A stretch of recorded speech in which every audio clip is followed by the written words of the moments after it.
ಆತ್ಮೀಯ ಆಧ್ಯಾತ್ಮಿಕ ಬಂಧುಗಳೇ, ರಾಣೆಬೆನ್ನೂರಿನ ಶ್ರೀರಾಮಕೃಷ್ಣ ವಿವೇಕಾನಂದ ಆಶ್ರಮವು 21 ಸಂವತ್ಸರಗಳನ್ನು ಪೂರೈಸಿ ಈಗ 22ನೆಯ ಸಂವತ್ಸರಕ್ಕೆ ಕಾಲಿಡ್ತಾ ಇದೆ. ಆದ್ದರಿಂದ ಅದರ ಒಂದು ನೆನಪಿಗಾಗಿ ಆಶ್ರಮವು ವಾರ್ಷಿಕೋತ್ಸವವನ್ನು 2 ದಿನಗಳ ಕಾಲ ನಾವು ಆಚರಿಸ್ತಾ ಇದ್ದೇವೆ. ಮೊದಲನೇ ದಿನ ಇದೇ ದಿನಾಂಕ 14 ಮತ್ತು 15ನೇ ತಾರೀಕಿನಂದು ಈ ಕಾರ್ಯಕ್ರಮಗಳು ಇರ್ತವೆ. ಮೊದಲನೇ ದಿನ ಬೆಳಗ್ಗೆ ಹಾವೇರಿಯ ವಿಶ್ವವಿದ್ಯಾಲಯದಲ್ಲಿ ಒಂದು ಯುವಕರಿಗೆ ಮಾರ್ಗದರ್ಶನ ಮಾಡುವಂಥ ಕಾರ್ಯಕ್ರಮ. ಸಂಜೆ ರಾಣೆಬೆನ್ನೂರಿನಲ್ಲಿರ್ತಕ್ಕಂಥ ಮಾರುತಿ ನಗರದ 2ನೇ ಮುಖ್ಯ ರಸ್ತೆಯಲ್ಲಿ ಬರುವಂಥ ಶ್ರೀರಾಮ ದೇವಸ್ಥಾನದ ಆವರಣದಲ್ಲಿ ಕಾರ್ಯಕ್ರಮವನ್ನು ಹಮ್ಮಿಕೊಂಡಿದ್ದೇವೆ.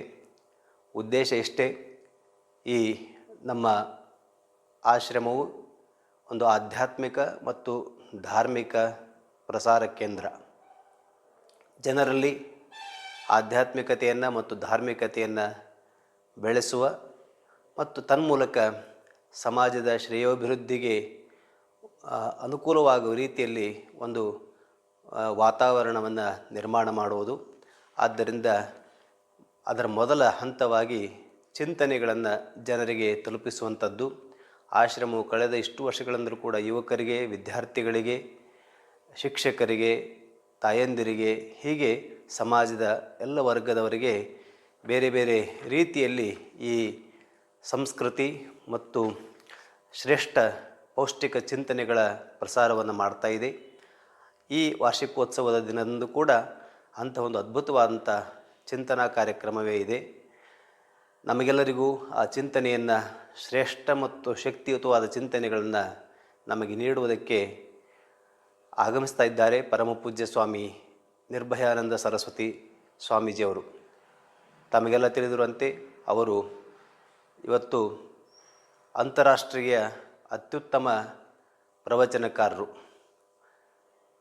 ಸ್ವಾಮಿ ವಿವೇಕಾನಂದರು ಭಾಗವಹಿಸಿದಂಥ ವಿಶ್ವಧರ್ಮ ಸಮ್ಮೇಳನ ಮೊದಲನೇದಾದರೆ, 4ನೇ ವಿಶ್ವಧರ್ಮ ಸಮ್ಮೇಳನ ಸ್ಪೇನಿನ ಬಾರ್ಸಿಲೋನಾದಲ್ಲಿ ನಡೆದಾಗ ಅದರ ಭಾರತದ ಪ್ರತಿನಿಧಿಗಳಾಗಿ ಅದರಲ್ಲಿ ಭಾಗವಹಿಸಿದಂಥವರು. ಇವತ್ತು ದೇಶ ವಿದೇಶಗಳಲ್ಲಿ ಅವರ ಚಿಂತನೆಗಳನ್ನು ಇಷ್ಟಪಡುವ ಜನ ಸಮುದಾಯ ಇದೆ. ಹಾಗೆ ಕರ್ನಾಟಕದಲ್ಲಂತೂ ಅವರು ಎಲ್ಲ ನಗರಗಳಲ್ಲಿ, ಹೆಚ್ಚು ಕಡಿಮೆ ಎಲ್ಲ ಯೂನಿವರ್ಸಿಟಿಗಳಲ್ಲಿ ಮತ್ತು ಶಿಕ್ಷಕ ಸಮುದಾಯಗಳಲ್ಲಿ ತುಂಬ ಪ್ರೇರಣೆಯನ್ನು ನೀಡುವಂಥ ಮತ್ತು ಅವರ ವಾಕ್ಪಟುತ್ವದಿಂದ, ಅವರ ಮಾತುಗಳಿಂದ ಪ್ರಭಾವಿತರಾದಂಥ ಹಲವಾರು ಜನ ಯುವಕರು ಇವತ್ತು ಬೇರೆ ಬೇರೆ ಕ್ಷೇತ್ರಗಳಲ್ಲಿ ಅತ್ಯಂತ ಯಶಸ್ವಿಯಾಗಿ ಮುನ್ನಡೀತಾ ಇರೋದನ್ನು ನೋಡಿದಾಗ ಅವರ ಚಿಂತನೆಗಳ ಅವಶ್ಯಕತೆ ಇವತ್ತು ಜನರಿಗಿದೆ. ಹಾಗಾಗಿ ಅಂಥ ಪೂಜ್ಯರು 2 ದಿನಗಳ ಕಾಲ ನಮ್ಮೊಂದಿಗೆ ಇರ್ತಾ ಇರೋದೇ ನಮ್ಮೆಲ್ಲರ ಸೌಭಾಗ್ಯ. ಪೂಜ್ಯರು ಅವತ್ತು ಪ್ರವಚನವನ್ನು ನೀಡಲಿದ್ದಾರೆ. ಮಾರನೇ ದಿನ 15ನೇ ತಾರೀಕು ಆಶ್ರಮದ ಒಂದು ಸೇವಾ ಕ್ಷೇತ್ರವಾಗಿರ್ತಕ್ಕಂಥ ಬಸವಾಪಟ್ಟಣದಲ್ಲಿ ಆಶ್ರಮ ಒಂದು ಶಾಲೆಯನ್ನು ನಡೆಸ್ಕೊಂಡ್ಬರ್ತಾ ಇದೆ. ಅಲ್ಲೇ ಪುಣ್ಯಸ್ಥಳ ಅಂತಿದೆ, ಶ್ರೀ ರಾಘವೇಂದ್ರ ಕೃಪಾಶ್ರಮ ಪುಣ್ಯಸ್ಥಳ ಅಂತಿದೆ.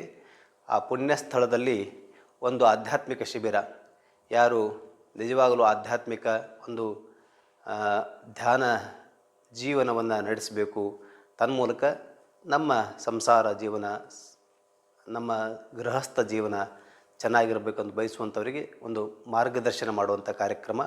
ಆ ಕಾರ್ಯಕ್ರಮದಲ್ಲೂ ಪೂಜ್ಯರು ಭಾಗವಹಿಸ್ತಾ ಇದ್ದಾರೆ. ಪೂಜ್ಯರೊಂದಿಗೆ ಇನ್ನೂ ಹಲವಾರು ಸುಮಾರು 7 ಜನ ಸ್ವಾಮೀಜಿಗಳು ಈ ಕಾರ್ಯಕ್ರಮದಲ್ಲಿ ಭಾಗವಹಿಸ್ತಾ ಇರೋದು ನಮ್ಮೆಲ್ಲರ ಸೌಭಾಗ್ಯ. ಅವರೆಲ್ಲರ ದರ್ಶನ, ಅವರ ಭಜನೆ ಮತ್ತು ಅವರ ಮಾತುಗಳನ್ನು ಕೇಳುವಂಥ ಸುಯೋಗ ನಮ್ಮೆಲ್ಲರಿಗಿದೆ.